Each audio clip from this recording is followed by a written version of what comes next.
Survival seemed improbable. Yet in that crucible of fire, our pioneers forged the nation. We refused to be pawns in someone else's game. We turned our vulnerabilities into strength. We plugged into the world as an open and neutral hub for commerce and diplomacy. Together we defined our relevance to the world and built this nation. Today we face a new global contest. The stark divides of the Cold War have given way to a fragmented and troubled world. New wars are being erected, not of concrete, but in the form of economic and trade barriers. And once again, we will have to find ways to navigate a turbulent external environment. We have done well so far. We bounced back strongly from the COVID-19 pandemic and ended last year on a strong footing. Our economy grew by 4.4%. Inflation continued to ease. Singaporeans saw wage increases that outpaced inflation. The median income of resident workers rose by 3.4% above inflation. Income inequality after government taxes and transfers is at its lowest since 2000. All this has given us good momentum for our next phase. But we also expect greater global uncertainty and downside risk. The US and China are locked in a fierce contest for global supremacy. Neither side wants to come to blows, but both know that economic heft and technological prowess are key to winning this global race. And both are prepared to take more assertive actions to advance their own interest, even at the expense of established international norms. So we can expect escalating attempts at containment and counter-containment with ripple effects that will inevitably draw in other countries, including Singapore. All these pressures will reshape the global economy and dampen prospects for global growth. As a small and open economy, we will feel the impact. For 2025, we expect more moderate growth. Growth is projected at 1 to 3%, while inflation is expected to average 1.5% to 2.5%. Now, despite the uncertainties, we can aim for triple growth. Singapore today is far stronger than 60 years ago. Strong numbers of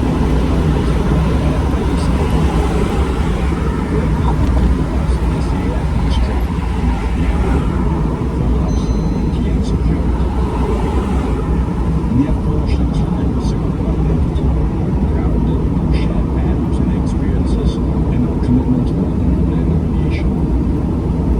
This is the legacy of generations of Singaporeans, with each one running a race. The baton has now been passed, and it is our turn to take Singapore forward. This budget builds on previous budgets, not only to address today's challenges, and secure Singapore's future. Budget 2025 is a budget for all Singaporeans. It's also a budget shaped together with all Singaporeans. It further advances our Forward Singapore agenda, which incorporates your aspirations and views and seeks to keep our society strong.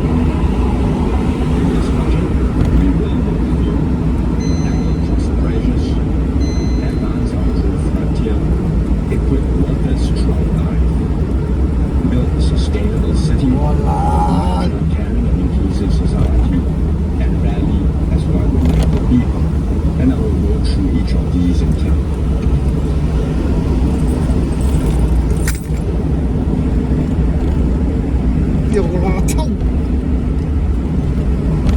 Let me start by addressing concerns over rising costs for both individuals and businesses.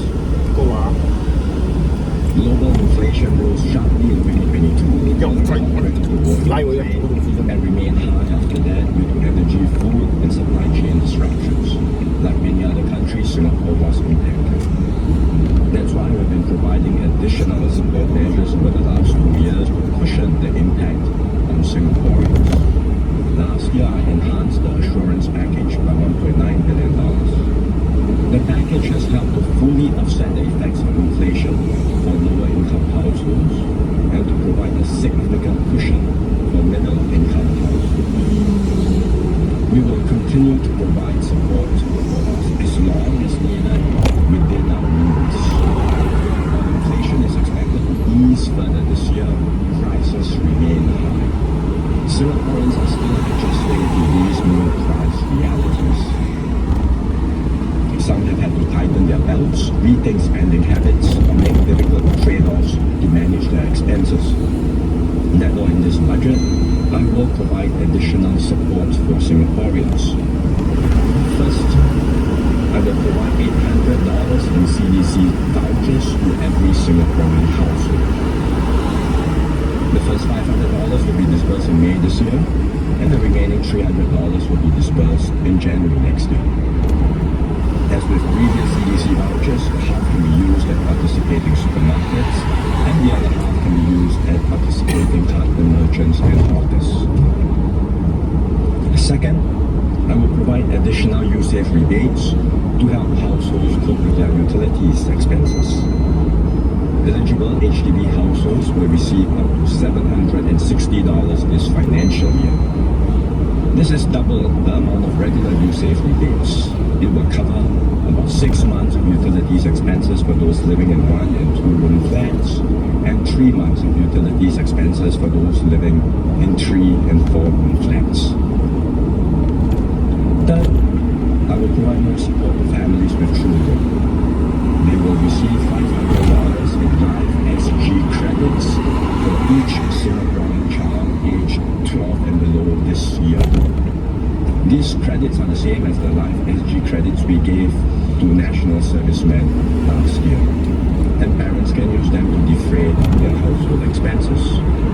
Every Singaporean aged 13 to 20 this year will also receive a $500 top-up to their EduSave account or their post-secondary education account. They can use this top-up to pay for their approved education-related expenses. More support will be extended to individuals and families who face greater financial stress. We will increase the rates for the healthcare assistance schemes to better support lower income households with basic living expenses. For example, a one-person household on long-term assistance will receive an additional $120 each month, bringing the monthly cash assistance to $760. Those affected by short to medium-term assistance will also receive more than before based on the household's composition, needs and income. In tandem, we will increase the Singapore allowance, which is an ex-gratia payment that some of our pensioners receive. It will increase from $350 to $390 each month to support those with smaller pensions. And the monthly pension ceiling will also increase to $1,320. Through the ComCare Interim Assistance Scheme, we will provide more support for community organizations as well to help households in need. We are also paying close attention to public housing. We have ramped up our BTO supply decisively. Application rates for BTO flats have stabilized and are now well below pre-COVID levels. We will continue with the robust supply pipeline over the next 3 years, and when we will launch more than 50,000 new flats in a wide range of locations, including in Woodlands, Malaysia, and Port Pleasant. Last year, more than 8 in 10 first-time families who collected keys to their BTO flats were able to service their monthly mortgage loans with little or zero out-of-pocket cash. To put in perspective, this is the level of affordability that residents in other major cities like London, Sydney, and Hong Kong do not enjoy. But we have been able to achieve this in Singapore, and we will continue to keep public housing affordable and accessible for all. Some Singaporeans prefer resale flats as they are shorter waiting times.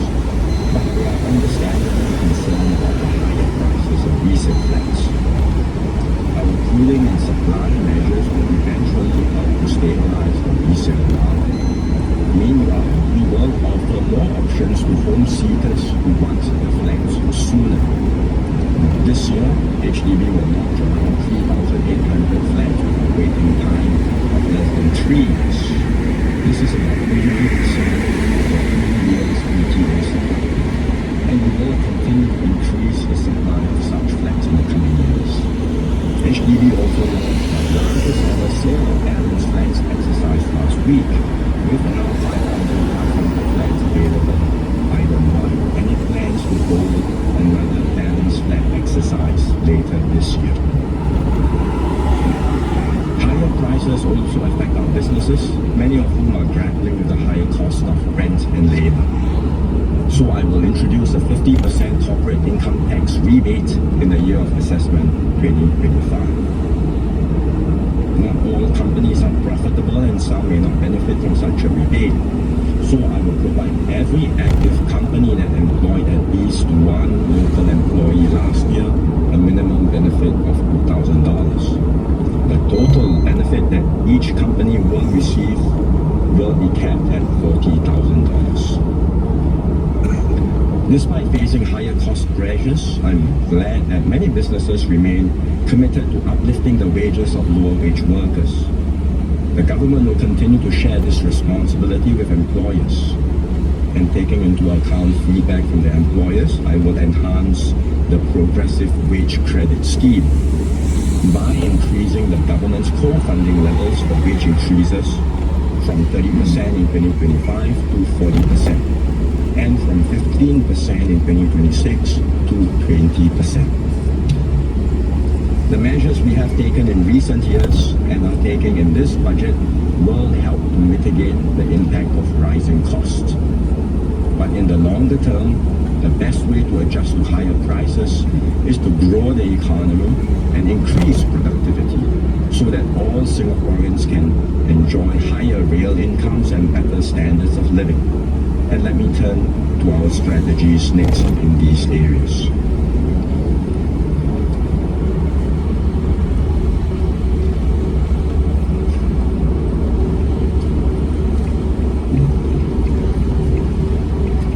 We will take bold and decisive actions to advance our growth frontier. The Singapore economy now operates at a higher level, but we cannot afford to stand still. Global economic competition is intensifying, and many other countries and cities are pressing ahead.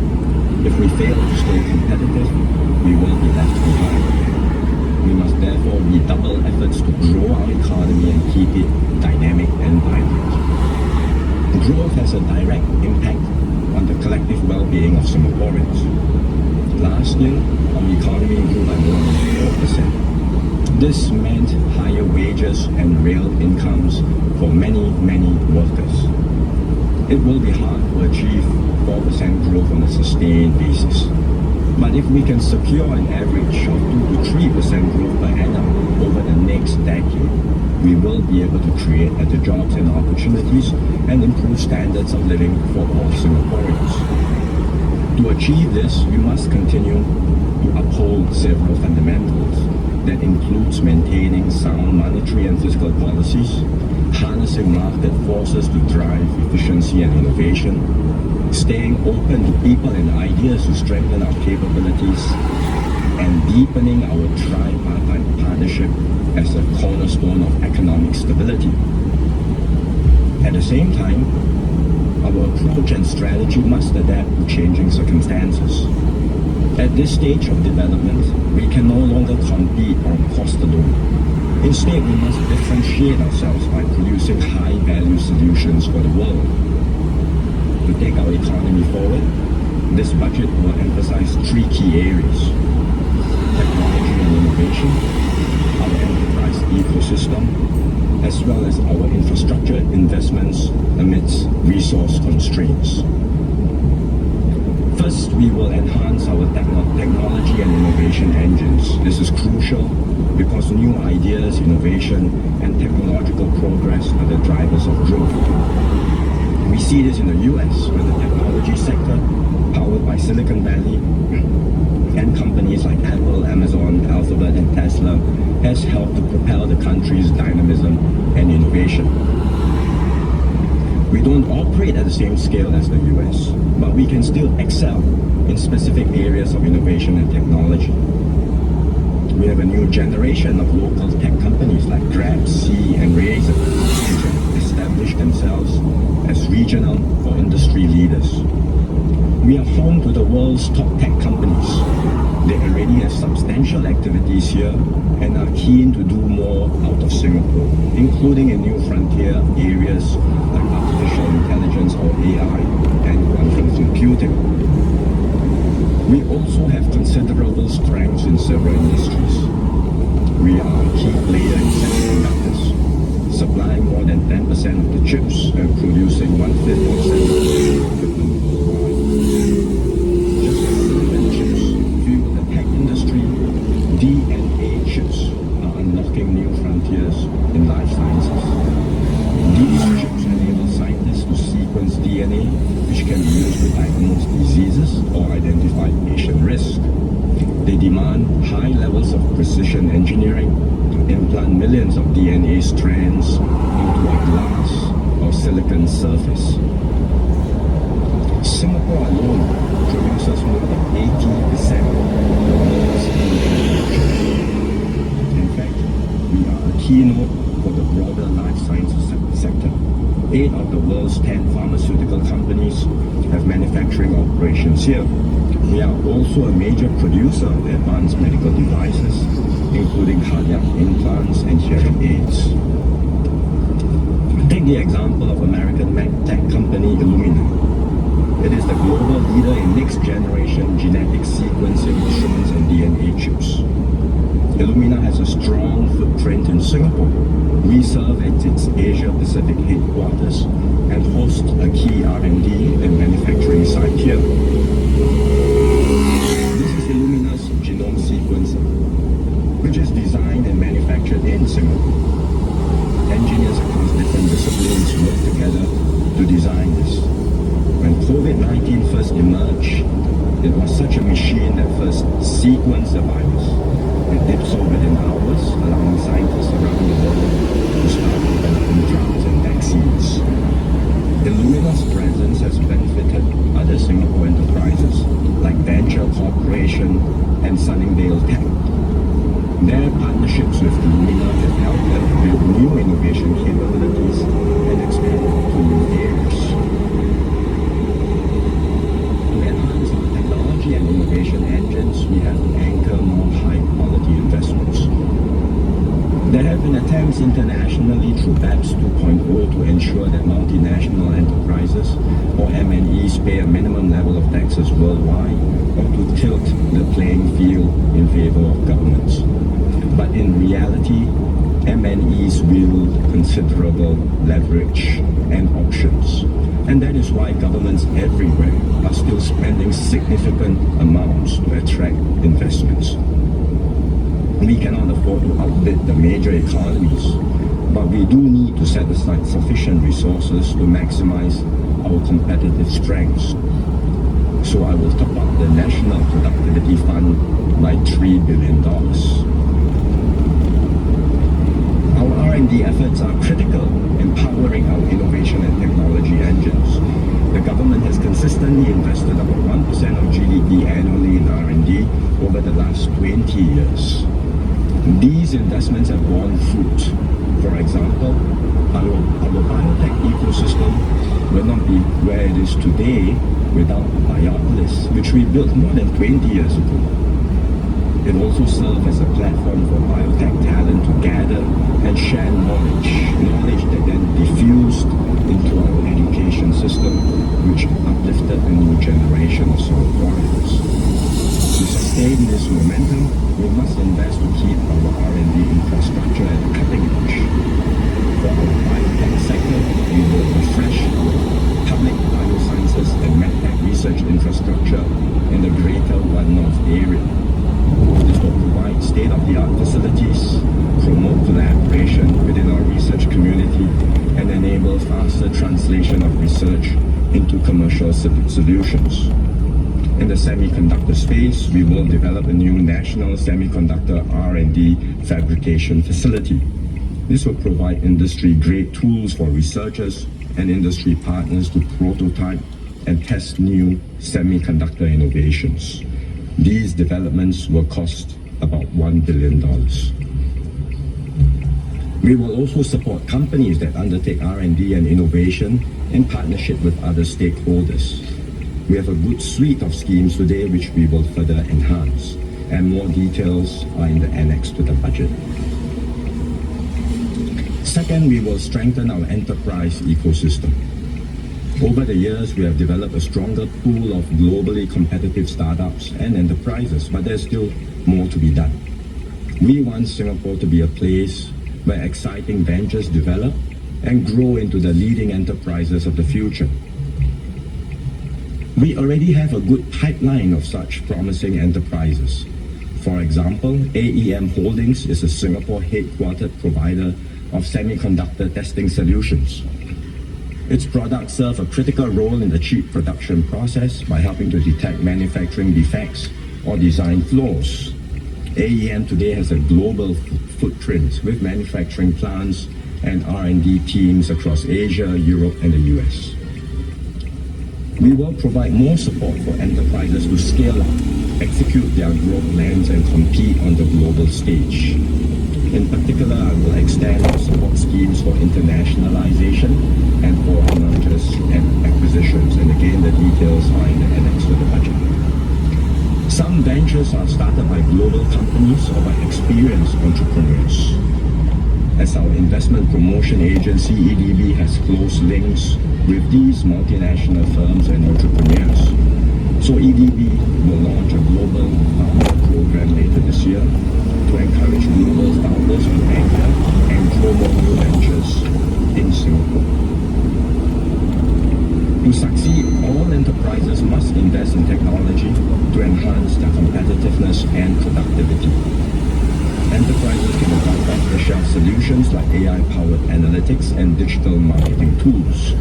We will continue to encourage the adoption of such solutions through initiatives like the Productivity Solutions Grant and the SMEs Go Digital. Beyond a certain stage, enterprises will need AI solutions which are tailored to their needs and integrated into their business processes and systems. To support this, I will set aside up to $150 million for a new enterprise compute initiative. Under this initiative, eligible enterprises will be partnered with major cloud service providers to access AI tools and computing power, as well as expert consultancy services. This will help enterprises leverage AI more effectively in their transformation journey. Companies also need capital to execute their growth plans. We now have a more vibrant financing ecosystem backed by a growing network of angel investors, venture capitalists, and private equity firms. This is complemented by government investment funds which invest in promising companies alongside commercial partners like 65 Equity Partners and Heliconia Capital. Over the past 5 years, we have set aside over $1.8 billion to support enterprise growth through investment funds. Like other private equity funds, our investments generally span a 3 to 7 year horizon.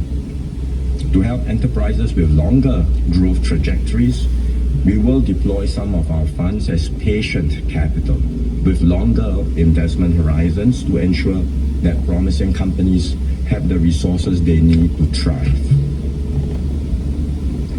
Globally, we have seen the emergence of a private credit market which offers innovative financing solutions to enterprises. But few of these private credit funds focus on Asia, much less Singapore-based enterprises. So we will introduce a new $1 billion private credit growth fund. This will provide more financing options for high-growth local enterprises, and the Minister for Trade and Industry will share more at the Committee of Supply.